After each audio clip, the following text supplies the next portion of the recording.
हरे कृष्णा आप सभी को।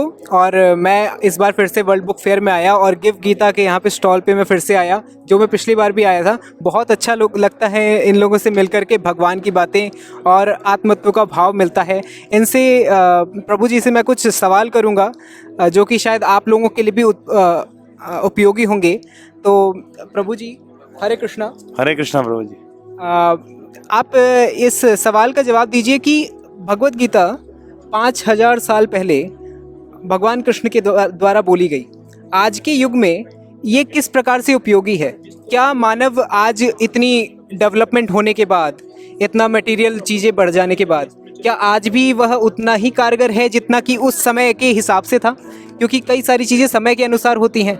आप इस सवाल का, क्योंकि बहुत सारे लोग मुझसे पूछ भी रहे थे इस बारे में, आप कृपया इसका जवाब दीजिए। देखिए, हरे कृष्णा प्रभु जी। हरे कृष्णा, जय गौर हरि। जवाब इसका बड़ा ही सिंपल है, बड़ा ही सरल है। जैसे कुछ लोग कहते हैं कि आज तो परिस्थितियां बदल चुकी हैं और भगवत गीता तो 5000 वर्ष पूर्व बोली गई। तो अब कई बार लोग सोचते हैं कि 5000 वर्ष पूर्व बोली गई भगवत गीता और आज तो परिस्थितियां पूरी बदल चुकी, तो ये आज के युग में कैसे प्रासंगिक है भगवत गीता? परंतु ध्यान रखिएगा, आज भी भगवत गीता उतनी ही प्रासंगिक है, उतनी ही महत्वपूर्ण है जितनी 5000 वर्ष पूर्व थी। अब आप कहेंगे कैसे? क्योंकि आप विचार करिए, भगवत गीता कब बोली गई बताइए आप। क्या हो रहा था उस समय? युद्ध हो रहा था प्रभु जी। कब? युद्ध मतलब अर्जुन जी को, हाँ जी, अर्जुन जी को युद्ध लड़ना था, उस समय भगवत गीता सुनाई गई। अब ये बताइए, आज भी तो हर व्यक्ति युद्ध ही कर रहा है, हर व्यक्ति कंपटीशन में भाग रहा है कि नहीं बताइए आप? हर व्यक्ति प्रतिस्पर्धा बिल्कुल से जूझ रहा है, हर व्यक्ति को लड़ना है और युद्ध में विजय हासिल करनी है। अब आप देखिए, जब भगवत गीता बोली गई तो भगवत गीता सुनने के बाद अर्जुन जी के जीवन में क्या हुआ?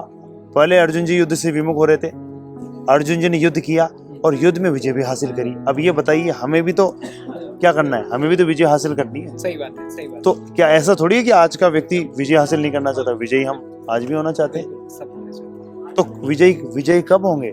जब भगवत गीता के ज्ञान को जीवन में लगाएंगे। अब अगर हम देखें अर्जुन जी विजय कैसे हुए, क्योंकि उन्होंने भगवान श्री कृष्ण की बातों को माना, उसको अपने जीवन में लगाया। तो हम भी यदि विजय होना चाहते हैं तो हमें क्या करना पड़ेगा? भगवान की बातों को जानना पड़ेगा पहले तो, फिर उसको मानना पड़ेगा, फिर उसको अप्लाई करना पड़ेगा, तब हमारे जीवन में सुख और शांति आएगी। ध्यान रखिएगा, सुख सीधा नहीं मिलता, पहले संतोष आता है, संतोष से शांति आती है, फिर सुख आता है। तो अगर आप चाहते हो कि आपके जीवन में भी शांति आए, आपके जीवन में भी सुख आए, तो उसके लिए आपको क्या करना पड़ेगा? भगवत गीता के सिद्धांतों को जानना पड़ेगा और उसको अपने जीवन में लगाना पड़ेगा। अगर आप ऐसा करेंगे तो आपके जीवन में भी शांति आएगी। एक छोटा सा उदाहरण देकर, एग्जाम्पल देकर इसे और हम आपको समझा देंगे, जिससे और ज्यादा आपको स्पष्ट हो जाएगा। कई बार कह देते हैं कि भगवत गीता, बोले वो तो भगवत गीता के अंदर संदर्भ में जब भी बात करते हैं तो लोगों के दिमाग के अंदर ये आ जाता है कि भगवत गीता, अरे ये तो इसका ज्ञान लेना चाहिए पर वो तो बुढ़ापे में। परंतु ये किसने देखा है कि बुढ़ापा आएगा भी कि नहीं? सही बात है कि नहीं? ऐसे बताइए, कौन सी एज है जिसके अंदर व्यक्ति ने शरीर नहीं त्यागा? बताइए, सही बात है कि सारी एज में त्यागा। तो इसलिए बढ़िया तरीका है, अच्छा तरीका ये है कि हम आरंभ से ही भगवत गीता के ज्ञान को प्रैक्टिस करें। समझ में आई? लॉटरी कब खुलनी चाहिए बताइए? बुढ़ापे में?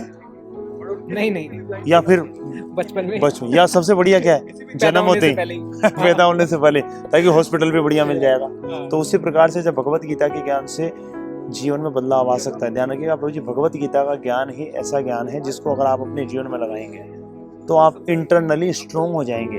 भगवत गीता में हम क्या दृश्य पाते हैं? अर्जुन जी पहले अंदर का युद्ध हार गए थे, इसलिए वो क्या है, बाहर का भी हार गए थे। वो तो बैठ गए थे कि मेरे से तो गांडीव धनुष भी मेरे हाथ से सरक रहा है, मेरी त्वचा जल रही है, मेरे रोंगटे खड़े हो रहे हैं और मैं युद्ध करने में असमर्थ हूँ, मतलब हार गए थे। तो भगवान ने क्या कहा?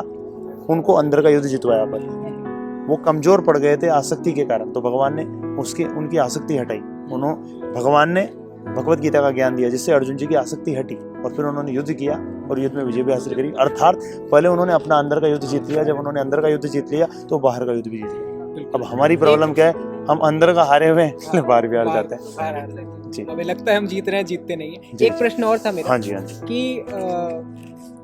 ये जो मटेरियल वर्ल्ड है ये इतना बढ़ते जा रहा है और मानव मटेरियल को अपना सुख मानते जा रहा है, उसको कहीं ना कहीं पूर्णता दिखते जा रही है मटेरियल में, लेकिन अवश्य ही ब्रह्म है और ये मानव ब्रह्म की ओर बढ़ना चाहता है। क्या ये मटेरियल वर्ल्ड क्या ये हम जो मटेरियल चीज़ें बढ़ा रहे हैं इससे कभी ब्रह्म को जान पाएंगे, कि हम केवल चेतना से ही जान सकते हैं? क्या हम भक्ति से ही जान सकते हैं? क्या मटेरियल वर्ल्ड से हम लोग कभी उस तक पहुंच सकते हैं कि नहीं पहुंच सकते? अगर नहीं पहुंच सकते तो ये दुनिया इस कॉन्शियसनेस पे क्यों नहीं काम करती है, इस चेतना पे क्यों नहीं काम करती है? हाँ जी, जैसा कि आपने बताया, आपका प्रश्न है कि भगवान को मतलब किस तरीके से हम जान सकते हैं, किस तरीके से उनको समझ सकते हैं। तो ध्यान रखिएगा, भगवान ने भगवद गीता में स्पष्ट रूप में कहा है कि अगर उनको जानना है तो सिर्फ और सिर्फ जो तरीका है वो क्या है, उन्होंने स्वयं बताया। देखिए, अगर कोई बहुत रईस व्यक्ति हो और अगर उनके विषय में कोई सूचना आपको एकत्र करनी हो तो सबसे बढ़िया तरीका क्या है कि आपको उनसे ही जानने को मिल जाए, क्योंकि वो खुद ही अपने आप को सबसे बेटर जानता है। सही बात है जी।